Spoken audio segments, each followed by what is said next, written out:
Saif from India.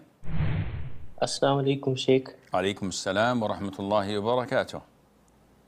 So, Sheikh, my question is that I am totally depressed and lost my strength about this issue that I have read a book, Nullifiers of Islam, and the third nullifier that not considering polytheist makes you a kafir. So, Sheikh, for example, like see a Muslim, so-called namely Muslim, on the TV, and he has some idols in his house, or uh, he is married to a Hindu wife, or I see someone join politician like in a kafir country, namely Muslim, and I see someone like Barelvi Imam to Sheikh. So Sheikh, the issue of takfir, what to do in this? Because if I refrain, the hadith comes to my mind like the third nullifier, and if I make takfir, the hadith comes that if you call a kafir brother, if you call a brother kafir,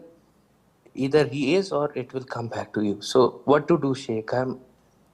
Akhi, these 10 nullifiers of Islam, are they Quran or Sunnah, or they are ijtihad from scholars?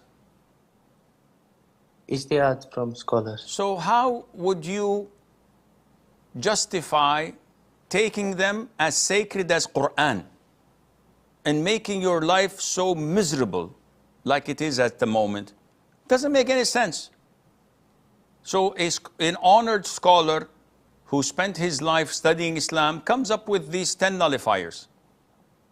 And he puts it in a book, hoping that scholars and students of knowledge would know it and understand it and explain it.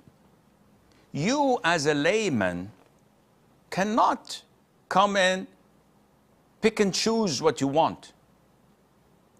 It's like a professor in medicine putting an article in a medical journal stating some of the procedures, how to cure spinal injuries or the spinal cord procedure surgeries. And you read this and you want to implement it. You're not qualified. And this is the biggest problem that lots and lots of the youngsters are facing when they don't acquire knowledge properly. So instead of walking a 20-step ladder from step 1 till step 20, they jump to step 7 and 8. They bypass these beginning steps, which means that there is a huge possibility of them falling and breaking their necks. You don't know Arabic. You don't memorize the Quran. You don't know the tafsir of the Quran if you memorize it all. You don't know proper books of Aqidah. You don't know the Sunnah. You don't know fiqh. Yet you come to an article or a booklet. You read here and there, and you totally destroy your life and confuse yourself. And the funny part is that Satan is, well done, you're doing a good job. You're pleasing Satan. Satan is happy. The bad news is Allah is angry with you. Why, Sheikh? I'm trying to please Allah. Not by what you're doing, because you're not qualified. If you're pleasing Allah, look at your prayer. Are you finding the sweetness of your prayer? No, Sheikh, I'm not even praying on time. Sometimes I skip prayer because I'm so depressed and I leave prayer for 3-4 days. Oh, mashallah, so you're getting out of the fold of Islam.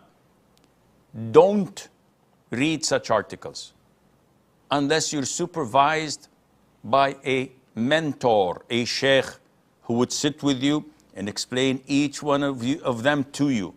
Takfir is not for me and you. And look what Shaitan is making you do. Oh, this Bollywood actor, he has over 200 movies. He's married to a Hindu, and he has idol in his home. And he says, I don't care if my children become Muslim or Hindu. So I should give him takfir. But I'm hesitant because he might be a Muslim brother. How could I give him takfir? Akhi, did Allah send us to label people around us? So, he's a kafir, he's a hypocrite, he's a munafiq, he's a fasiq, he's, well, I don't know. I still have to make up my mind. What is this? This has nothing to do with Islam. Look in the mirror and be concerned of yourself. Takfir has conditions to be fulfilled and obstacles to be eliminated. And it's not for you and me, it's for the scholars, for the judges, for the rulers, Muslim rulers, to give their verdict on such an individual after interrogating them, not to shoot from the hip. So I hope this answers your question and removes your confusion.